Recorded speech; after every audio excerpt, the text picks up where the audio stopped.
झापाको दमकमा बन्दै गरेको यो घर नगरपालिकाको मापदण्ड अनुसार निर्माणको कार्य भइरहेको छ भने यो घरको सम्पूर्ण जिम्मा लावती कन्स्ट्रक्सन कम्पनीले लिएर निर्माणको कार्य अगाडि बढिरहेको छ।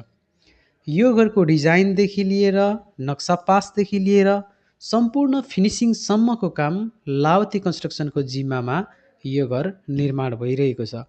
विशेष गरी यो घर आरसिसी स्ट्रक्चरमा बनेको नगरपालिकाको मापदण्डको क्राइटेरियाभित्र रहेर भूकम्प प्रतिरोधात्मकको उद्देश्यमा निर्माण भएको छ। यो घरमा तपाईँले सिल ब्यान्ड कसेको देख्न सक्नुहुन्छ र लिन्टल बिम पनि कसेको देख्न सक्नुहुन्छ। यो आरसिसी घरमा रेड ब्रिक प्रयोग गरिएको छ र ग्राउन्ड फ्लोरको ब्रिक वर्कको काम सकिसकेको छ भने फर्स्ट फ्लोरको स्ल्याब ढलानको कामको प्रोसेस अगाडि बढिरहेको छ र स्ल्याब ढलानको लागि अहिले सटरिङको काम सकिसकेको छ र बिमको काम हुँदैछ।